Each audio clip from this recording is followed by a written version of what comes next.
Good morning. Today is Thursday, September 16th, and it is a white day. Tomorrow and every Friday will be a gear day. As a reminder, this means St. J gear on top and with dress code appropriate bottoms. Congratulations to the newly elected student government officers for this year. Vice President Nathan Lanzini, Treasurer Eric Chen, and Secretary Rory Higgs. Congratulations. Remember, if you have any ideas or suggestions, please see any of your student government reps to bring these ideas and suggestions to the next meeting. Calling all college-bound Hilltoppers. The following colleges have visits today: Lynn University at 1:30 p.m. in Colby Conference Room, and American University at 2 p.m. in Colby Conference Room. Be sure to sign up for their visits on Naviance and view all details. If you are scheduled to be in class during the time of the visit, please check in with your teacher before coming to the college visit. The following colleges will have visits tomorrow: Illinois Institute of Technology and Johnson & Wales University, Providence. Be sure to visit Naviance to sign up for all college visits. Virtual Reality Club will meet today in Streeter 210 from 3:30 to 4:30. Come and explore tools to view and possibly create your own VR content and more. Email questions to Mrs. Macedonci at admira.macedonci@scjlabs.com. The Outing Club will offer lawn games on Stowe Green in front of the library today at 3:30. Come hone your skills or try something new. Science Olympiad meets in Streeter 241 today after conference period from 3:30 to 4:30. Get your exploration on. Email questions and regrets to Mr. Eckel. What strange creature stole the cookies before the writer's block meeting in Ranger 110 last week? Will the heist happen again? Probably not. Bring your pens, paper, writing devices, and an appetite for a cookie today after school at 3:30. All are welcome. Please remember your permission slips and $7 to secure your place on the October 7th Writing Retreat field trip. Today we have boys golf at NCU Invitational at 9:30, girls golf at Einasburg Country Club at 4. Please release the team at 12:45, and JV varsity volleyball versus Rice at 4:30 and 6. Good luck and have a great day.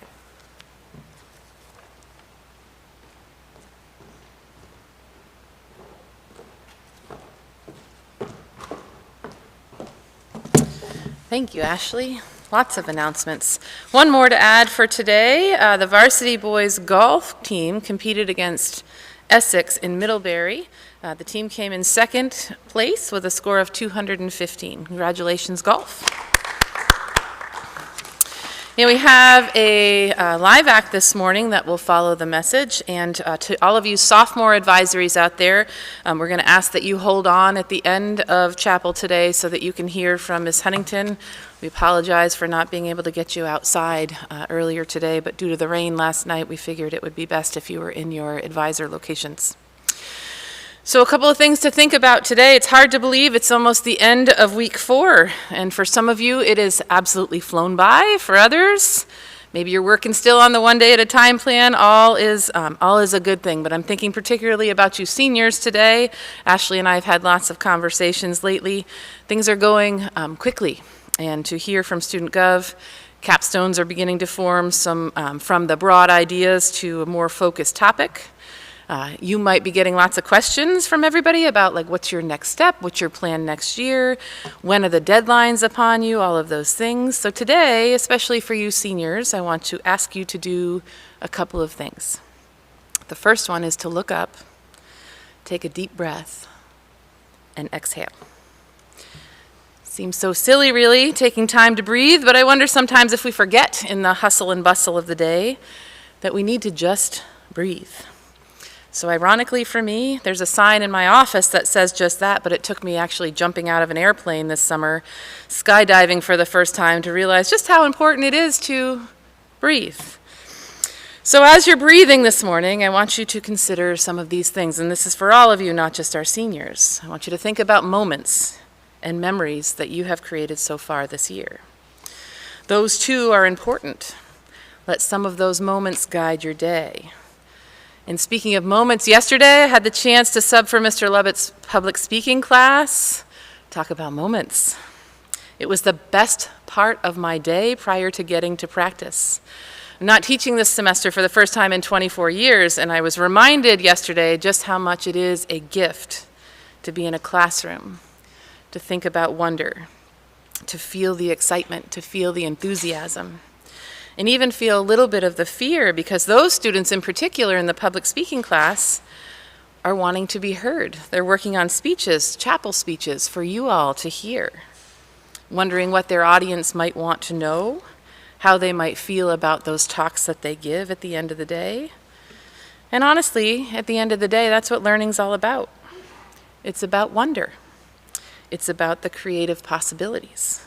It's about the moments that you figure out what the heck the confusion is all about and apply it to whatever encounters come in front of you as you face the day.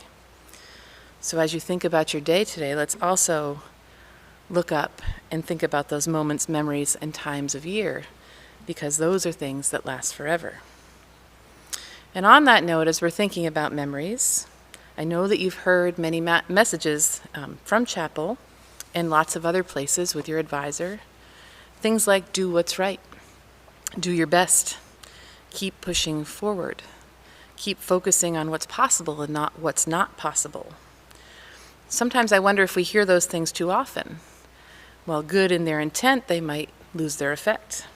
It seems like for some of us, we've gotten into a routine with this gift of time that we share together each day. But in time, sometimes when the grind of the school day that we share together gets hard, when the impact becomes a wonder. So I wonder about your impact each day as teachers, as advisors, as coaches, as mentors, administrators, anybody who works in a school system. We're always looking for impact players, doesn't matter where, but people who can do those things on a daily basis to raise the spirits of our students, our players, our staff. So I also want you to think today about ways in which you might be able to be an impact player. What realm of your spirit does giving lie? The spirit that comes when you know that you're part of something that's just plain good. Every year I read for you one of my favorite poems entitled The Builder. Not because I don't have anything different to tell you about, but because there's always an opportunity to listen to a message and ask yourself the question, what kind of an impact player do I choose to be in my community? The poem is something that I've read to the student body for years, but today the idea resonates pretty deeply with me. Thinking about what endures, thinking about memories, thinking about community and what endures within a community. We speak here a lot about our strong band that can't be broken, right? The truth is the strength does not show itself when things are easy. It's tested when things are hard, when the lift seems like it's too much, when spirits start to settle in for it is what it is. So I'm going to ask today that we fight against that, because I believe together we are so much more. So the question to all of us who are listening to this message this morning is, what part of that link do we want to be in the community? Are we where we want to be? Are we taking those moments together for granted? Are we looking at each day with one another as a gift? We want to push against what it is that keeps us from settling. So soon the weather will turn, and the realities of what we experience in the area, whether it's food scarcity, the ability to be in a warm place in our community, that reality starts to set in our larger, greater community. When we think about people as ourselves sitting in warm buildings and classrooms with options, thinking about others who might not have the same.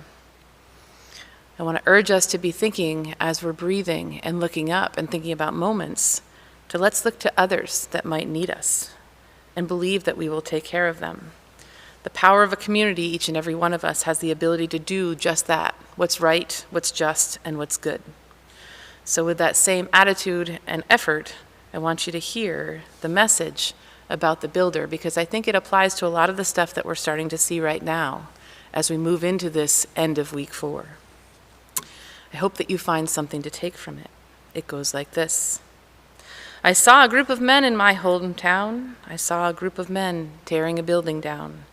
With a heave and a hoe and a mighty yell, they swung the beam and the sidewalk fell. And I said to the foreman, are these men skilled? The type you'd hire if you wanted to build? And he laughed and he said, why no indeed. Common labor is all I need, for I can tear down in a day or two what it took a builder 10 years to do. And I thought to myself as I walked away, which of these roles am I going to play? Am I the type that constantly tears down as I make my way foolishly around? Or am I the type that will build with care in hopes that my organization will be glad I was there. So the challenge today is to think about your daily impact. If I look at the campus-wide level, I will tell you in 23 years, I've not picked up so much garbage on my own on a daily basis, ever. Can we do more to keep this place a little bit better than we found it? I think we can. We received some reports yesterday of 2 places in which vandalism occurred on campus. That too does not happen here very often. So my question is, are we doing what's right? If we see something, it seems right to me that we would say something. And you too are builders in that organization, so we want to make sure that we're building with care. Our mission, as I said last week, does not ask us to be common, as the foreman says. Rather, it asks us for compassion, respect, responsibility, and integrity. And as we focus on taking care of what lies within our own walls, I wonder if we have the capacity to help to do that with a community effort. I believe that we do. I wonder if we see ourselves as part of something, a community within this organization, to build together, like we've always done, to raise the spirits of those around us. So I'd like you this morning to think about this organization here, that we have here at St. Johnsbury Academy, our community, ways in which you might be able to play a significant role, and things that we believe in what we do. Next week, as you may have heard, we will take our traditional symbolic walk through town as hilltoppers in training. We weren't able to do this last year, but we take this on as our responsibility to others in the community that are facing challenges so that we can be part of that bigger action, to take action. That part of us has not changed. COVID will not stop that. We'll show our actions for those that are outside, that our strong band can ne'er be broken.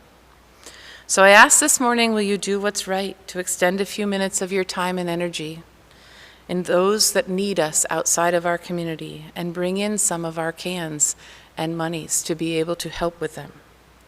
Will you join us to do what is your best, to encourage others to be involved, because you care about what happens not only just here, but also in our larger community? Will you join us because you trust in the idea that communities, both internal and external, need to wrap their arms around each other in times of need? And as things start to become colder, it's our responsibility to help those that we can help. And finally, I'd ask that you make the commitment today and every day to treat people and the communities in which you belong as you'd like to be treated. And that also goes for the area in which you belong to those communities, whether it's under the tent, in the dining hall, in the restrooms, taking care of our fields. All of those things are important. We want to make sure that we leave our community each day better than we found it. So I ask this morning that we work to build with care, not because it's our job, but because no act of kindness, no matter how small, is ever wasted. So as you think about talking to your advisories this morning, 1, we'll walk together next Friday during advisory block as advisories through the community for our symbolic walk. 2, we'll collect cans all next week for the food drive in our individual advisories. 3, advisors next Friday will have you email your class dean with the number of items that you're bringing to Colby Hall, right? And we'll have a little bit of an advisory competition to join in this together. Chef B has graciously offered to make her amazing pizza for the advisory that has the largest contribution. When we walk, after we finish, Aladdin has put together for us a wonderful barbecue lunch that we will all share together in the amphitheater. After the walk on Stowe Green, when we return, we're going to host for you students a fall festival, lots of games, including things like home run derby, and maybe, just maybe, a fundraiser for the food shelf, where you might get your hand in taking a toss at the target for the dunk tank with some of your few of your favorite people that might fall into the water when you hit the mark, if you hit the mark. Classes will be doing individual treats for you, and all the proceeds are going to go to the food shelf. It gives us an opportunity to have a fun day together, to walk through town, to do something symbolic, to build with care. And we hope that with that fun, walking with purpose for those that are around us, joining together as a school community, we'll continue to build that tradition, to build that strong band that can't be broken. As part of our community, there's lots of information that's coming out today, but we have a special group here in chapel today because Ms. Orozco's advisory has some information to share with you about our community, about how we'll build with care, and a little bit of history to start the day. So please help me welcome the Orozco advisory.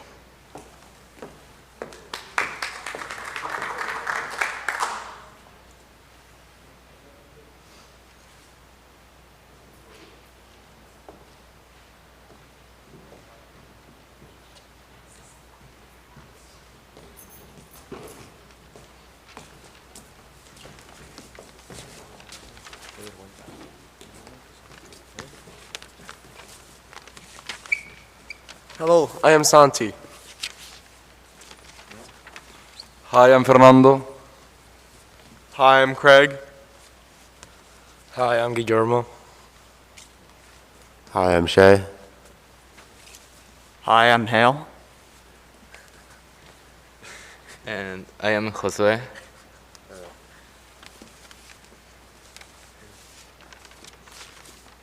Anyway, we're the Orozco Advisory. Santi, I know today is a very important day for you and all the Mexicans in the world. Why? See, thanks for asking. Today we proudly celebrate Mexican Independence Day. Here's a quick history class. Spain originally conquered Mexico in 1500s. They renamed it New Spain, and many of the Mayas and Aztecs were forced into slavery. 300 years later, Father Hidalgo began the revolt that eventually resulted in Mexico's independence. Very interesting. I know that before this information, many people thought Mexican Independence Day was Cinco de Mayo. I'm glad that's clear, Shay. Mexican Independence Day celebrates the beginning of Mexico's fight for sovereignty. A pivotal tradition of the holiday is honoring El Grito de Dolores, non-colloquially as El Grito. It's the famous battle cry from September 1810, uttered by Miguel Hidalgo, that kicked off the war for independence.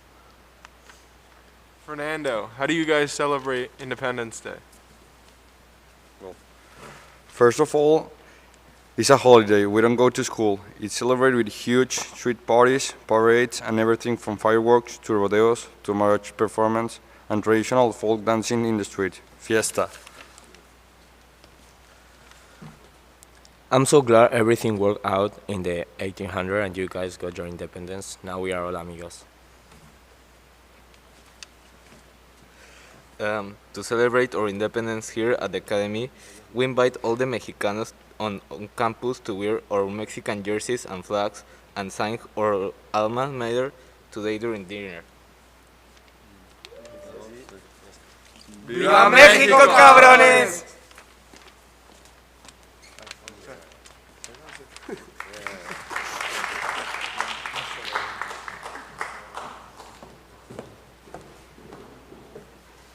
Okay, thank you very much. Lots to look forward to there. Sophomores, I'm going to ask that you please stay on, and we do have the extra 10 minutes between classes. Ms. Huntington has some things to share for the rest of the advisories. You have a couple more minutes to spend together, but sophomores, we're going to ask that you stay on. Here's Ms. Huntington.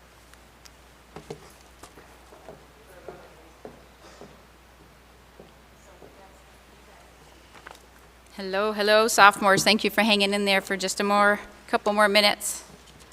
I won't keep you long, I promise. Given the fun nature of chapel today, I'm going to hold some of my message for another time. But really sorry that we couldn't get together today. We missed out on another opportunity, but we're going to have another one. Tomorrow, instead of having advisory in your advisor locations, we're going to come together as a class and be in the amphitheater and have a little bit more fun together.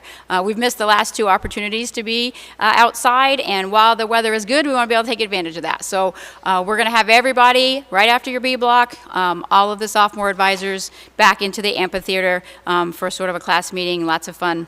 for our Friday time. Now, just couple of our other announcements actually, before you go on about the rest of your day, is one other way that we all can have an opportunity to be back together again is on Saturday night with the movie night, and you've seen the posters up around campus. So please take note of the time and the date, and we want to make sure that we have as many of the sophomore class there as possible as one of those great opportunities to be together and have some fun hanging out in the amphitheater and watching the movie Jumanji, the next level. Last announcement, just a reminder to the class council that we are meeting to do the final preparations for movie night, and that will be on Friday at 12:15. We do have a change of location, however. We're going to be meeting in Ranger 215. So class council, meet me on Friday, 12:15 in Ranger 215. Hope you all have a great day. We'll see you tomorrow in the amphitheater for advisory chapel time.